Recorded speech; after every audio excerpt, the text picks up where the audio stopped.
Black woman kisses Korean CO on his wedding day, unaware she was protecting him from his cheating fiancé. The cathedral stood like a monument to power. White marble pillars rose toward a vaulted ceiling painted with soft gold accents. Crystal chandeliers glimmered overhead, scattering light across rows of elite guests dressed in couture and tailored suits. Every detail had been curated, every flower imported, every chair placed with precision, because this was not just a wedding. It was a corporate event disguised as love. Outside, reporters crowded behind velvet ropes, shouting questions in multiple languages. Inside, quiet murmurs rippled through the room like a restrained tide. Kang Group really spared no expense. This union will reshape the market. Seorin is lucky beyond belief. Near the side entrance, half hidden behind a decorative pillar, stood Amara Williams. She adjusted the strap of her modest navy blue dress, smoothing the fabric with nervous fingers. Compared to the gowns shimmering around her, she felt painfully plain, like a shadow accidentally cast into a room of light. She had been hired just 48 hours earlier. A last-minute request. A sudden need. A disposable role. Amara was there as a translator for foreign investors, nothing more. Her instructions had been clear: stand near the aisle, assist quietly if needed, and stay out of sight. And she intended to do exactly that. Still, her eyes kept drifting forward. Toward the altar. Toward him. Kang Junho stood beneath an arch of white roses, tall and immaculate in a tailored black tuxedo. His posture was perfect, his expression controlled to the point of being unreadable. He didn't fidget. He didn't smile. He didn't look nervous. He looked like a man awaiting a verdict. The kind of man who had been trained from childhood to never show weakness. Amara had seen powerful men before, executives, politicians, men who spoke in confident tones and expected obedience. But Junho was different. There was a stillness about him. A quiet sharpness. Like a blade sheathed in silk. Something about him made her chest tighten, though she couldn't explain why. The music swelled. All heads turned. Yoon Seo-rin appeared at the entrance. The bride was breathtaking, there was no denying that. Her gown hugged her figure perfectly, the train flowing behind her like mist. Diamonds sparkled at her throat and ears. Her makeup was flawless. The room exhaled in collective awe. But Amara didn't. Her gaze sharpened. Seo-rin's smile didn't reach her eyes. It was practiced, controlled. And when she took her first step down the aisle, her fingers clenched tightly around her bouquet, knuckles whitening. Nervous, Amara thought at first. Then she noticed something else. Seo-rin slowed near her assistant, turning slightly as if adjusting her veil. In that brief moment, her phone flashed in her hand before being discreetly passed off. Amara wasn't trying to look, but she saw it anyway. A message on the screen. Last night was insane. I still smell you on me. Amara's breath caught. Her heart slammed against her ribs. She told herself she'd misread it. She hadn't. Another message followed instantly. He has no idea. Say you love me once you're married. The blood drained from Amara's face. Her gaze snapped to the groom. Junho stood frozen, eyes fixed forward, jaw clenched. He looked composed, but there was something brittle in his stillness, like a man holding himself together by force alone. Did he know? No, he couldn't. Amara swallowed hard, her pulse roaring in her ears. This isn't your business, she told herself. She was just the translator. A temporary worker. A woman who didn't belong in rooms like this, near men like him. And yet, as Seo-rin reached the altar, her eyes flicked briefly across the crowd, sharp, assessing, and stopped. On Amara. Just for a second. Seo-rin's smile faltered. A cold, knowing look passed between them. Then it was gone. The ceremony began. The officiant spoke of destiny, of trust, of a love built to last. Each word felt like a lie pressing down on Amara's chest. She tried to focus on her role, translating whispers for the foreign guests beside her, but her thoughts kept spiraling. He's about to marry a woman who's betraying him. Everyone here is celebrating a lie. If he signs those papers, he's trapped. Her fingers trembled. And then, without warning, Junho turned his head. His gaze sliced through the room and landed on her. Amara froze. For a heartbeat, nothing existed but that look. His eyes were dark, penetrating, unsettling, as if he could see straight through the carefully constructed walls she'd built around herself. There was no warmth in them. No softness. Only awareness. As though he sensed she was holding something dangerous. Amara's breath hitched. She looked away quickly, her heart pounding. But she felt it. That invisible thread. That moment when two strangers unknowingly stand at the edge of something that will ruin them, or save them. The choir's voices rose higher. The officiant asked for vows. And Amara realized, with a sinking certainty, this wedding was not going to end the way anyone expected. Not for him. Not for her. And definitely not for the woman walking toward a future built on betrayal. Amara slipped away during the second hymn. The music swelled behind her, pure, holy, deceiving, while her chest felt tight as if the cathedral itself were closing in. She told herself she was being paranoid. Rich people lived differently. Morality bent when money was involved. You saw a message. Not proof, she reasoned. Still, her feet moved on their own. The side corridor was dimmer, quieter. The marble floors echoed softly beneath her heels as she passed framed portraits of Kang ancestors. Men with cold eyes and rigid mouths, men who looked as if they had never loved anything except power. She slowed near the bridal suite hallway. That's when she heard it. A woman's voice, low, sharp, angry. You said you handled it. Amara froze. She pressed herself closer to the wall, heart thudding so loudly she was certain it could be heard. A man answered, his voice smooth and careless. Relax. Everything is in motion. Sirin. There was no mistaking her tone now. This wasn't bridal nerves. It was irritation. Control slipping. You promised this wouldn't happen today, Sirin hissed. Do you know how exposed I am right now? A quiet chuckle followed. You're marrying him in front of the entire country. That's not exposure, that's protection. Amara's stomach twisted. Another voice joined them, female, older. Sirin's cousin. A woman known in elite circles for her ruthless connections. Once the ceremony ends, the board vote becomes irreversible, the cousin said coolly. Marriage locks him in. Assets merge. Influence shifts. The man added, and after that, if he finds out, it won't matter. Amara's breath caught. Finds out what? Sirin exhaled sharply. He's not stupid. No, the man replied. But he trusts contracts more than people. Silence followed, thick, dangerous. Then Sirin spoke again, quieter this time. If he ever suspects.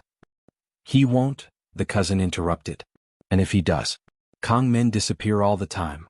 Amara's vision blurred. This wasn't an affair. This was a trap. A legal, emotional, financial execution disguised as a wedding. Her knees weakened. She shifted her weight, and her heel brushed against the marble. The sound was small, but it was enough. Footsteps stopped abruptly. Sirin's voice cut through the air like a blade. Who's there? Amara's blood ran cold. She turned to run, and slammed straight into something solid. Strong hands caught her shoulders before she fell. She gasped, looking up. Kang Junho. Up close, he was even more intimidating. Taller than she expected. Broad shoulders. Sharp jawline. His presence filled the hallway like pressure before a storm. His eyes narrowed. What are you doing here? He asked quietly. Not loudly. That was worse. Behind him, voices stirred. Sirin stepped into view. Her expression shifted instantly, from irritation to surprise to something colder. Who is this? She asked, her smile thin. Amara's mouth went dry. Think. What? Survive. I got lost, Amara said, her voice barely steady. I was trying to find the restrooms. Sirin's eyes flicked over her, from her skin to her dress to her shoes. Assessment. Calculation. Junho studied Amara's face, his gaze sharp, unsettlingly perceptive. He stepped closer, lowering his voice so only she could hear. You were shaking before you ran into me, he said. Why? Her heart pounded. Say nothing. Say everything. Before she could decide, Sirin spoke again, her tone sugary. Darling, we should return. The guests are waiting. She reached for Junho's arm. He didn't move. Instead, he kept his eyes on Amara.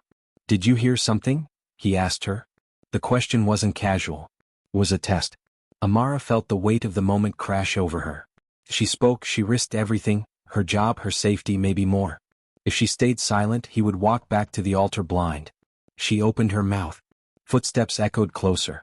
Sirin's cousin appeared at the end of the hall, eyes sharp, smile absent. Is there a problem? The air turned suffocating. Amara felt it then, the invisible walls closing in. She was surrounded by people who smiled in public and destroyed in private. She made a decision. A reckless one. As Sirin reached for Junho again, Amara grabbed the front of his tuxedo and kissed him. It wasn't soft. It wasn't romantic. It was desperate. A spark detonated in the hallway. Sirin gasped. The cousin swore under her breath. Junho stiffened in shock, but instead of pushing her away, his hand came up. Firm. Protective. Possessive. He turned slightly, blocking Amara from Siorin's view. What the hell do you think you're doing? Siorin demanded, her composure cracking. Amara pulled back, breath shaking, heart racing. I'm sorry, she whispered. But Junho didn't look angry. He looked alert. Dangerously so. She's with me, he said calmly. The words hit like a gunshot. Siorin laughed high and sharp. That's absurd. Junho finally looked at his fiancée, and for the first time something in his eyes changed. Distrust. Cold clarity. Amara felt it deep in her bones. She hadn't just crossed a line. She had set fire to a carefully built lie. And there would be consequences. Deadly ones. Silence detonated. For half a second, the hallway seemed to stop breathing. Then, what did you just say? Siorin asked, her voice thin with disbelief. Junho didn't repeat himself. He turned slightly, positioning his body between Amara and the others, an unconscious but unmistakable act of protection. His hand remained on Amara's waist, firm, grounding, as if he instinctively understood she had just walked into something dangerous. She's with me, he said again calmly this time. Final. Siorin laughed, but it wasn't the laugh of a woman amused. It was the laugh of a woman losing control. This is some kind of joke, she snapped. You humiliate me on my wedding day with her? Her eyes cut to Amara, sharp and venomous. Junho's gaze hardened. Choose your words carefully. The cousin stepped forward. Junho, emotions are running high. Let's not make a spectacle. Too late. The corridor doors swung open. Guests spilled into the hallway, curious, murmuring, phones already raised. A rumor spreads faster than truth and something felt wrong. Siorin turned, seizing the moment. Everyone, she cried, voice trembling perfectly, there has been a misunderstanding. This woman, she assaulted my fiancé. Gasps erupted. Amara's heart slammed against her ribs. She opened her mouth to speak, but no sound came out. Before panic could swallow her whole, Junho spoke. Clear. Cold. Cutting through the noise. She didn't assault me. All eyes snapped to him. I allowed it. Shock rippled through the crowd. Siorin stared at him as if he'd slapped her. You, what? Junho turned fully now, facing the guests, the investors, the board members. The ceremony is postponed. A stunned hush fell. Effective immediately. Pandemonium exploded. Voices rose. Cameras flashed. Whispers turned into chaos. Siorin grabbed his arm, nails digging into his sleeve. You can't do this to me. Do you know what this will cost? He leaned closer, voice dangerously low. I know exactly what it will save me. Her face went pale. Junho turned to Amara. Come with me. She hesitated, overwhelmed. That was when Siorin struck. Her hand came up fast, aimed straight for Amara's face. Junho caught it midair. The sound echoed sharply. Gasps turned to horrified murmurs. Don't, he warned quietly. Ever. Touch her. Siorin's composure shattered. You chose this, she screamed. Over me? Over everything we built? Junho's eyes were ice. We built nothing, he said. You built a lie. He released her hand and guided Amara away, security moving swiftly to block the growing crowd. As they disappeared into a private room, the world outside descended into scandal. Inside the private suite, the door slammed shut. Amara's legs finally gave out. She sank onto a velvet chair, hands shaking, breath coming in shallow bursts. I'm sorry, she whispered. I didn't plan. Junho cut her off. You heard something. It wasn't a question. She looked up, startled. His mask was gone. What stood before her now was a man on the edge, anger tightly coiled beneath restraint. You don't kiss a man like that without a reason, he continued. Tell me what you heard. Her chest tightened. She told him everything. The hallway. The voices. The plan. The words, Kong men disappear all the time. As she spoke, Junho's face grew darker. When she finished, he turned away slowly, bracing his hands on a table. For a long moment he said nothing.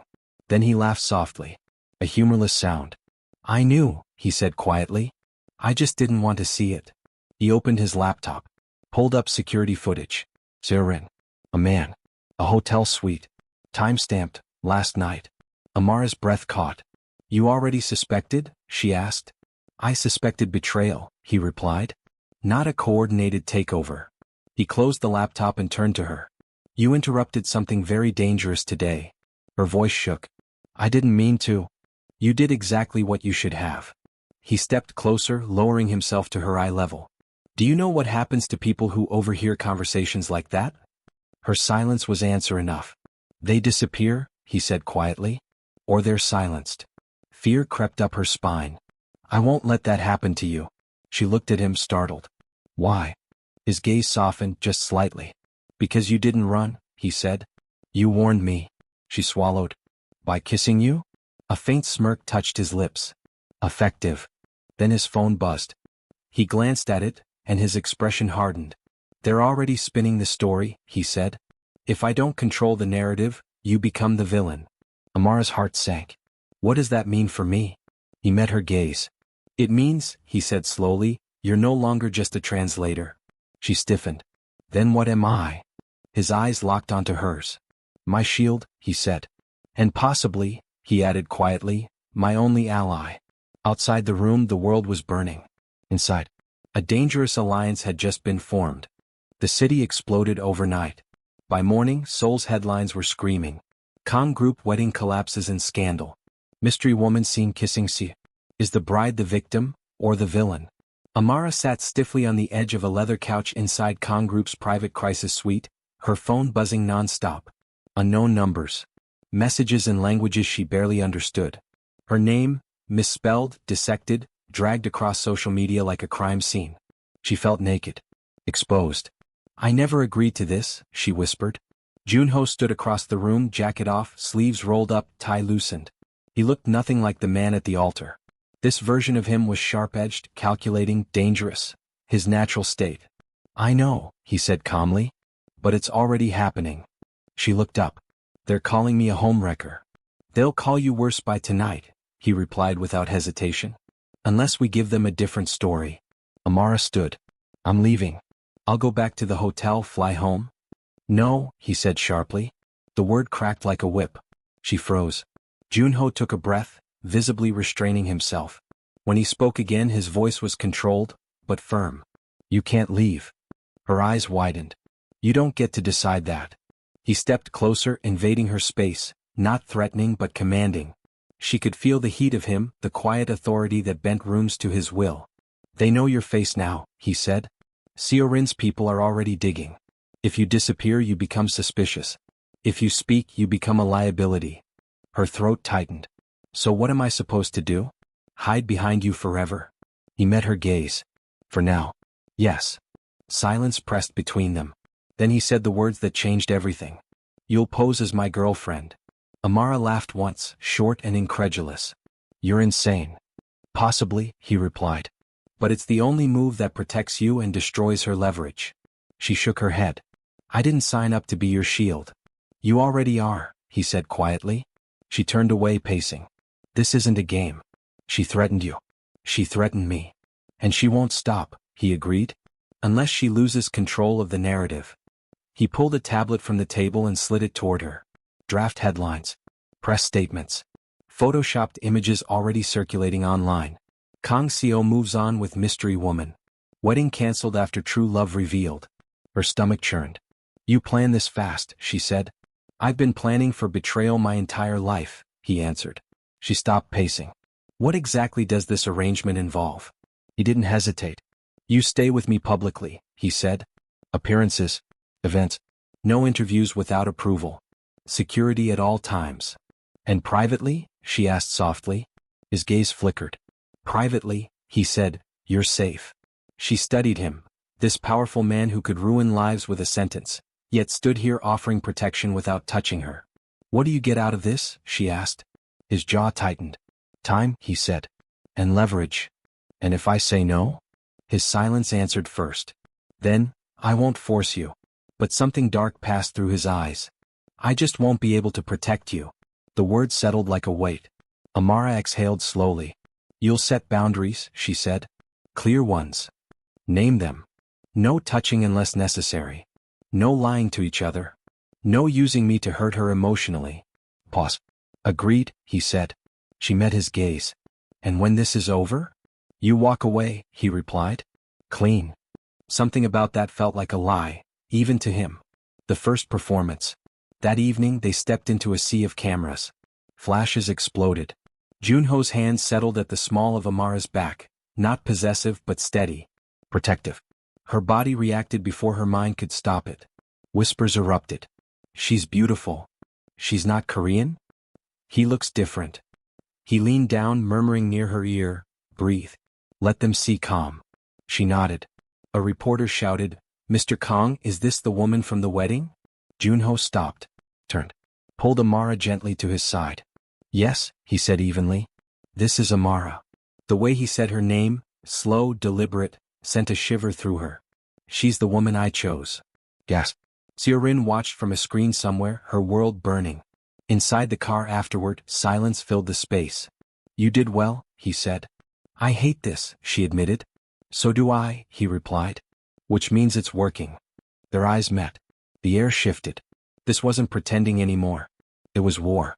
And they were standing on the same side. The penthouse was too quiet. Floor-to-ceiling windows revealed Seoul burning with light below, cars like veins of fire, the city alive and indifferent. Inside, everything was glass, steel, and silence. A fortress in the sky. Amara stood near the windows, arms wrapped around herself. This was the third night she'd slept there. Or tried to. You don't have to stay in my room, Junho said from behind her. There are other bedrooms. She didn't turn around. The cameras don't care where I sleep. They only care where I wake up. He watched her reflection in the glass. The way her shoulders were tense. The way she hadn't relaxed since the wedding day. You're safer here, he said. She let out a breath that almost sounded like a laugh. You keep saying that. But I've never felt more exposed. He didn't argue. Because it was true. The cracks in the act. The days blurred into rehearsed affection. His hand in hers at board events. Her smile at investors' dinners. Soft laughter for cameras. Careful distance behind closed doors. They learned each other's rhythms too quickly. Junho noticed how Amara flinched at sudden movements. Amara noticed how he never truly slept, just drifted, alert even in rest. One evening, after a long charity gala, rain poured relentlessly outside. They returned soaked. Security cleared the floor. The penthouse doors closed. For the first time all day, the performance ended. Amara slipped off her heels and hissed softly, flexing her feet. Sit, Junho said instinctively. She raised a brow. That was an order?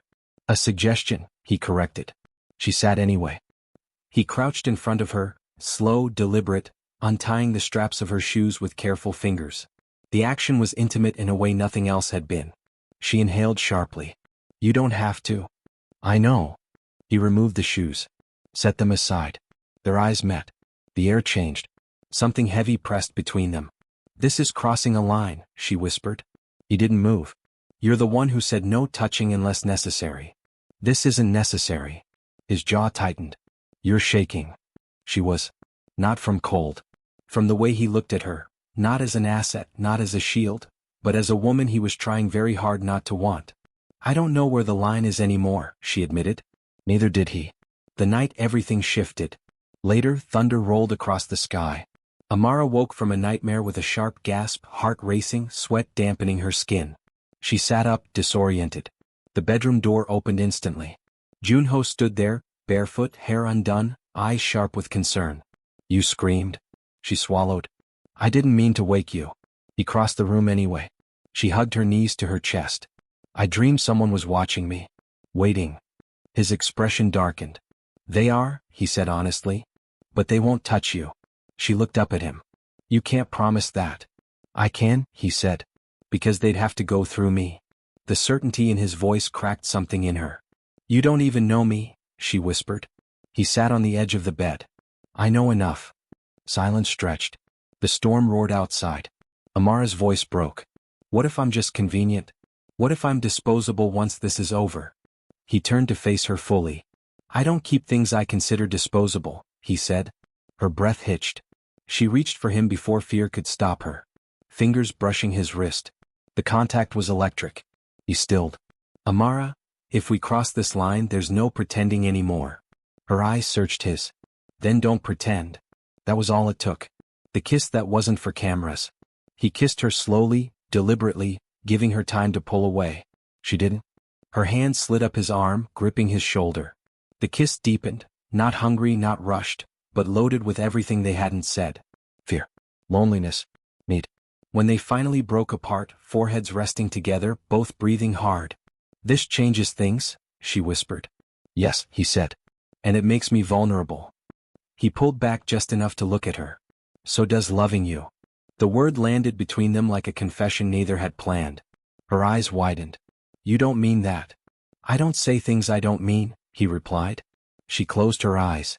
Because the most dangerous thing she could do was believe him. The morning after. They didn't cross every line that night. But enough. Enough that the lie no longer fit. Enough that when morning came and the cameras returned, Junho's hand at her back was no longer just protective. It was possessive. And when Seorin saw the footage later, the way he looked at Amara, she understood the truth. This was no longer a game. And the woman she tried to destroy had become the only thing Junho Kang would burn the world to protect. The first threat arrived without warning. No signature. No sender. Just a black envelope slipped beneath the penthouse door. Amara found it early in the morning while the city still slept. Inside was a single photo. Her. Leaving a cafe 2 days earlier. Looking over her shoulder. Unaware. On the back, written in clean, deliberate handwriting. "You don't belong in his world." Her hands began to shake. When Junho saw it, his face went still in a way she hadn't seen before. Not angry. Not surprised. Dangerously calm. "They've stopped bluffing," he said. "The walls close in. Security doubled overnight. Armored vehicles. Rotating guards. Routes changed constantly." Still, Amara felt it, eyes on her wherever she went. Reflections in windows. Pauses in conversations. The sense that something bad was circling, patient and hungry. "You should send me away," she told him one night. "Somewhere hidden." He looked at her sharply. "They'd find you." "So I'm safer here?" she asked. "With me," he corrected. That didn't comfort her nearly as much as he wanted it to. Seorin broke her silence the same day. A press conference. Tears. A trembling voice. A flawless performance. "I was betrayed," Seorin said, eyes glossy. "Not just as a woman, but as a fiancé. And now, I fear for my safety." The implication was clear. The comments online turned vicious. "She used him. She trapped him. She's dangerous." Amara stopped reading after she saw one that said, "Someone should shut her up." The day security failed. It happened fast. Too fast. They were leaving a private art exhibition. Low profile, controlled crowd. Junho walked a step ahead of Amara, security flanking them. Then, a scream. A sudden surge of bodies. Someone slammed into her from behind. Her arm was yanked hard. She stumbled, panic exploding in her chest. Hands closed around her waist. A man's voice hissed in her ear, "Don't fight." The world fractured. She screamed Junho's name as she was dragged backward toward a black van with its doors already open. Everything became noise and motion. Security shouted. Someone fired a warning shot. The crowd scattered. Amara kicked and clawed, fear turning feral. Then, a gunshot. The van door slammed shut. And the man holding her dropped. Junho stood there. Gun raised. Face stripped of all restraint. His eyes met hers across the chaos. "Run to me," he commanded. She didn't think. She ran.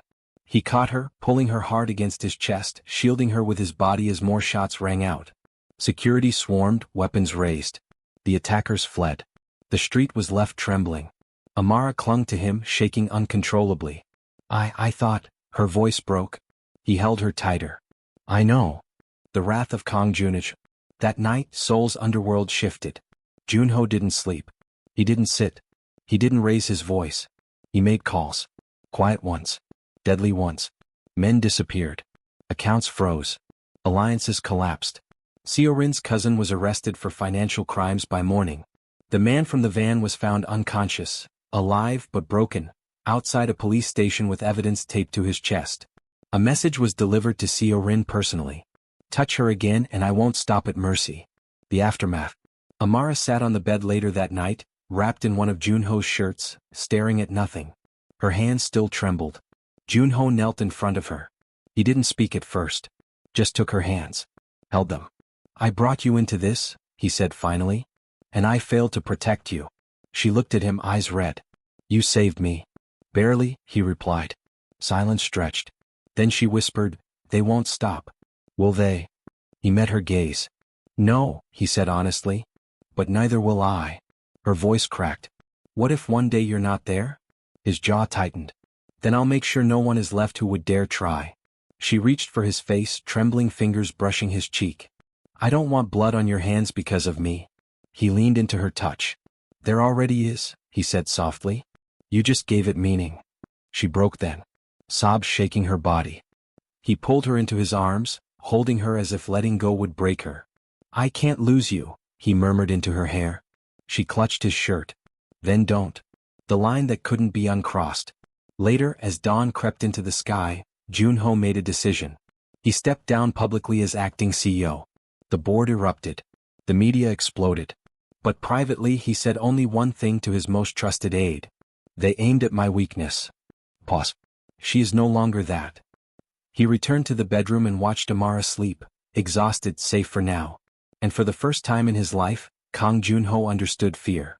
Not of enemies, but of losing the one woman who had turned his cold, controlled world into something worth burning for. The world didn't end when Kang Junho stepped down. It adjusted. Markets trembled for a day. Commentators speculated for a week.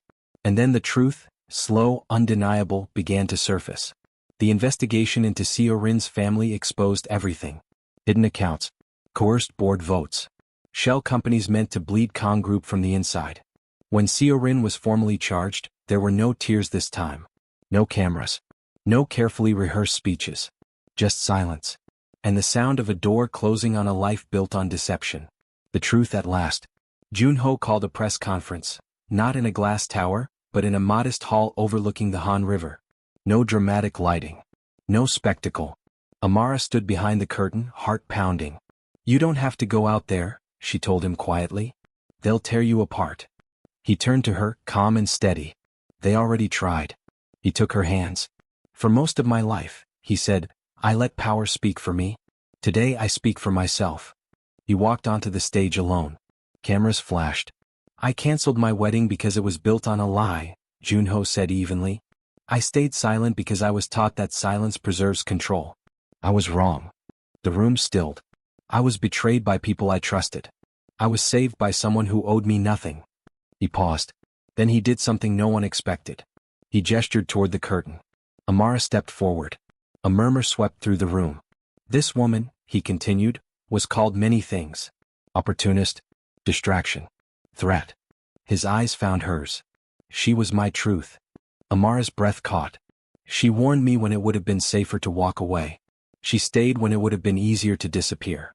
And she never asked for anything in return. A reporter shouted, Is she your girlfriend, Mr. Kang? Junho didn't hesitate. She is the woman I love. The room erupted. But Amara felt only the way his voice had softened when he said it. Healing takes time. They left Seoul for a while. No penthouses. No motorcades. Just quiet. A small coastal town where no one recognized them. Where Amara walked barefoot on the sand, and Junho learned how to exist without armor. Some nights she woke shaking. Some days he grew distant, haunted by old instincts. They learned each other slowly. He learned to ask before protecting. She learned that love didn't always come with conditions. One evening, as the sun dipped into the ocean, Amara finally said the words she'd been holding inside. I was afraid you loved me because I saved you. He shook his head gently. You saved me once, he said. You chose me every day after. The proposal. There was no crowd. No ring presented like a weapon. Just the two of them sitting on the porch of a rented house, the air warm with salt and quiet. Junho took her hand. I was raised to believe love was weakness, he said. But loving you is the strongest thing I've ever done. He reached into his pocket, not hurried, not dramatic. The ring was simple, elegant, honest. I won't promise you safety from the world, he continued. But I promise you truth, choice, and a life where you are never used. Tears blurred her vision. Ask me, she whispered. Amara Williams, he said, voice unsteady for the first time, will you marry me, because you want to, not because you have to? She laughed through her tears. Yes. The real wedding. The wedding was nothing like the first. No cathedral. No contracts. No spectators. Just a quiet beach. Soft wind. Bare feet in the sand. Amara wore a simple white dress that moved freely with her body. Junho wore no tie, his hair loose, his expression open. When she walked toward him, there was no fear in her steps. Only certainty. He took her hands, eyes shining. I once stood at an altar surrounded by power and felt alone, he said. Today I stand with nothing but truth, and I have everything.